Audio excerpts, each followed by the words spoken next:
Alright boys, I'm doing a video on my phone today, which is not what I usually do, but I've come over and I want to show you all something that we're doing to get ready for the price increase on the 1st of April. So we have got a picking line here, a big monster picking line, and last year we weren't using it, was just picking off the floor and not really messing about with stuff. We're making loads of alterations to the yard, and I'm going to show you what we're doing, and it's something you can probably do in your yard and it will save you a ton of money. So let's have a look.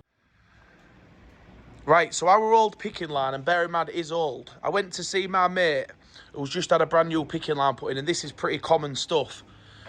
But he's got all concrete panels in between his bays. So in between our picking line is massive, but it's very old. The belt, a picking line is just a conveyor belt that sits in the air. There's nothing to it. And then we have a belt there that takes the rubbish up into the line, through the trommel, up and through. It's, like I say, very big, very old. We built this a long time ago. But what problem we used to have is, because this has just got steel panels in between the bays, and these legs, the bays was quite small. So back in the day, you used to recycle everything. So we had one bay for cardboard, one bay for PVC, one for all the different things where, you know, plastics and stuff like that. Where now, as you will know, the market for plastic and everything else is a load of shit. So what we're going to do is we're going to have a big... So we've took the legs out. So there was a leg up there, look, if you can see, I'll zoom in. So we've cut these legs off in the middle, and what we did is we replaced it with legs what was twice the size, no, 3 times the size. So we've got a big massive girder at the top and 2 big legs. But then we had the problem, what we're going to do on the walls. So what we did is we made these shuttering panels. So there's the back one, there's the front one. And what you do is you stand them up in between these in there. A little spacer on the inside, bit of cardboard down the inside or something, just so they're not completely tight up to this wall. We've got a sheet of mesh inside there. So we set a sheet of mesh inside and we welded it to these posts, and we've also put pegs in the floor, look. Pegs like that. So when you're pushing against this wall on the floor, it don't break. So if you ever see a pre-stressed concrete panel, when you push against them, they always end up with a crack down the middle, and that's because they're not pegging the floor. So we've pegged the floor, and then I will show you behind, and that is what you end up with. A slab of concrete like that. This was only poured at 4 o'clock last night. We finished, and it's now 8 o'clock in the morning. We vibrated it. There's a couple of bits where we could have vibrated it a bit more, but the actual panel itself is sound. 220mm thick C45 concrete, so it is a very strong concrete. And if you look there, it's also got the fibres in it as well.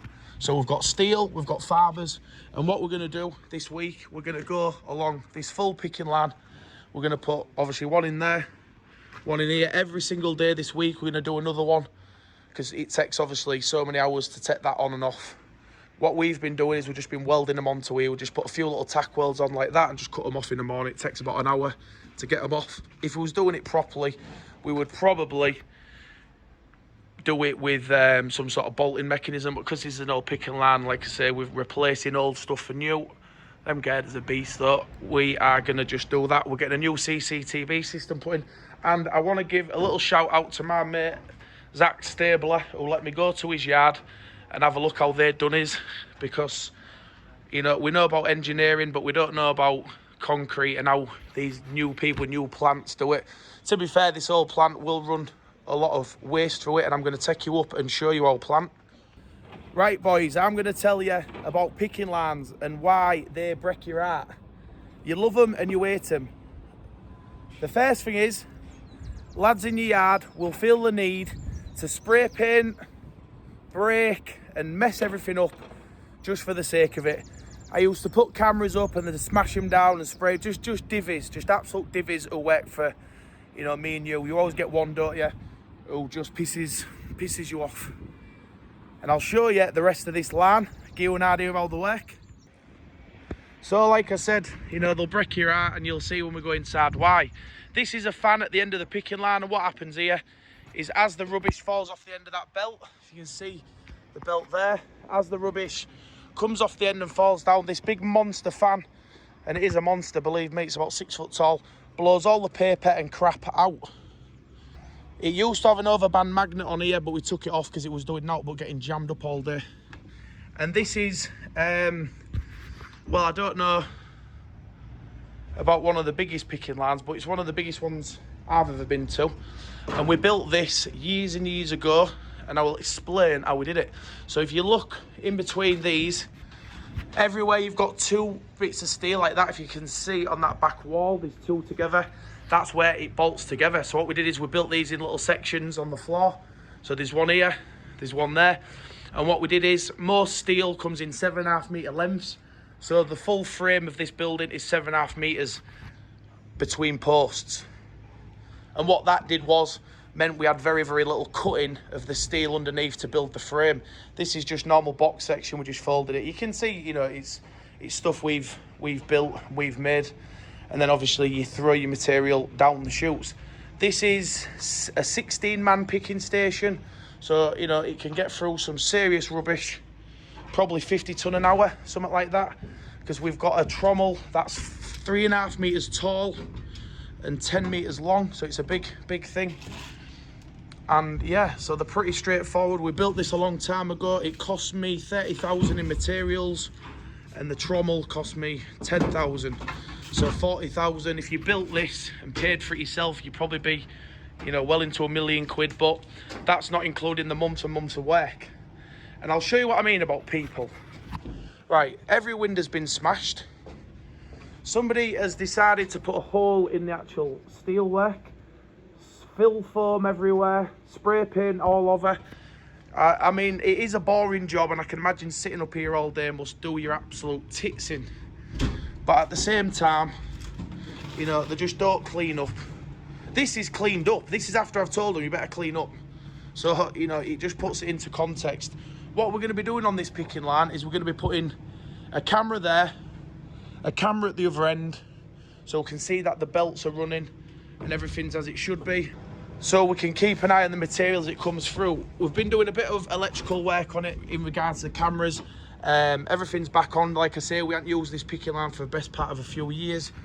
And what you do with it, basically, you press this pre-start button like that. See, it's lighting up blue. You press start, and then from there, these will turn on individually on their own. Click, click, click, because you do never want to start 10 motors all at the same time. It'd pull, you know, ridiculous amounts of power. We've got a solar system on our roof which powers this picking line completely. So our solar system is about 20 odd kilowatts. So on a day like this, where it's nice and sunny, it'll power most of this line. That's why, look, people sticking stickers, it just does your head in. So anyway, you turn on your big fan first. You always turn the fan on at the end of the line. Then your main belt, you want the fan on to be blowing the bits out. You don't want all of your crap going in your hardcore. And then turn these on individually after. Picking lines can be brilliant. Don't take this video as as the reason to get one, because some of them are eye-watering money. You can easily make these yourself. Basically, a picking line is a flat piece of steel with a motor like that on it, on the end of it, that turns a big wheel. This picking line, that there is actually a gas bottle. So I use the gas bottle to make the actual rollers. You know, you don't have to spend a load of money to do one. If you've got the skill to make one, you know, or the time, not the skill, the time, you can build a picking line like this for 30 grand, which is probably one of the biggest ones. I don't know, I mean, it's 50 metres long, I think it's 40 odd metres long, something like that. You know, it's a big picking line. If you was to buy this from somebody, you know, you'd be over £1 million. You could probably make the same thing for, you know, less than 50 grand. If you've got the time to do it yourself and you've got a decent electrician who can make you a board that turns things on, you know, in orders and stuff. Anyway, I hope you enjoyed the video. And don't, like I say, don't take this as a reason to get a picking line, do you know what I mean? I know some lads look at stuff, oh yeah, that's a good idea. You know, picking lines can also make, instead of having one load of trouble, you have 10 different things to get rid of. Plastic and stuff's a nightmare at the minute, but we're trying to get glass bottles and stuff, which is difficult off the floor. We want to be able to get it through the line and then get them out that way. We want to get the wood, the cardboard, just the main things. Right, I'll see you all soon, and have a real good week, and I hope you make plenty of money. Bye.